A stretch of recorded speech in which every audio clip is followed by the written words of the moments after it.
Mike McCarthy will be fired as the Cowboys head coach, and his replacement will be Bill Belichick. Before you ask me who my sources are, we only have a couple thousand followers on this modest Instagram page. We don't have sources. We go off gut feeling and intuition. Did you see Jerry after the game speaking to reporters? Dejected, despondent, humiliated, uttering phrases like, "This is the worst loss ever. My soul was snatched. At some point, the plays became a blur altogether, and I was just focused on how do we get out of this week and on to next week."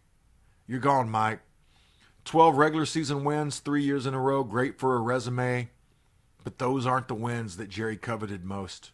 He wanted NFC championship game wins. He wanted Super Bowl wins. Dan Quinn's gone too. Actually, Dan may go first, or they may go out in tandem. I don't think Jerry will announce these changes tomorrow or even Tuesday, but by the end of the week, they're gone. The Joneses, Stephen and Jerry, over the years have formed a friendship with Bill at various owners and team NFL meetings. And why wouldn't they form a friendship with him? They probably wanted to glean as much knowledge just by being near the guy via osmosis so they could take it back and spread the gospel to those back at Cowboys Nation. Hasn't worked out for us yet. Jerry's clock's ticking down. I know he wants to win. I whipped out the rally poncho tonight. It was a big deal. This is a coveted piece of clothing for me. Got it on family vacation in my favorite spot in Mexico, Isla Mujeres, a few years back. I wore it once 3 years ago in a comeback win. I then hung it in the closet for a rainy day and said, I'll whip this out when I need it when we're DEFCON 4. I thought that would be in an NFC championship game. We're down late in the game, or even a Super Bowl. I would whip it out. I never dreamed it would be wild card weekend against the number 7 seed with a quarterback playing in his first playoff game at home in a season where we had not lost at home, and we had the most potent offense and quarterback wide receiver duo in all of football.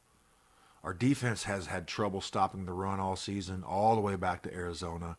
It's a dirty little secret none of us wanted to admit. We never want to admit at this time of year as Cowboy fans. But let's be honest. Disappointment is the soup of the day this time of year for us. Us older guys, we're not busting up TVs and punching holes in our mom's wall that she paid for, so you young guys quit that shit. I mean, I get it. It's for clicks and maybe street cred.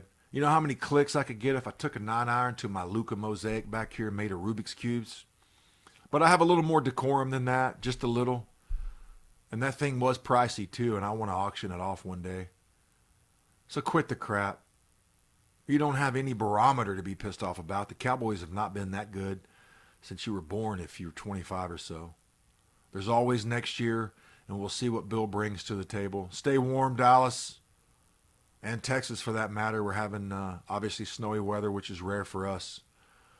I have San Fran and the Ravens in the Super Bowl, and I think it's finally Lamar's time to shine. Rumble, young man, rumble. The Ravens will continue the hardball sweep in professional football. Let's be honest. College football is professional football now too.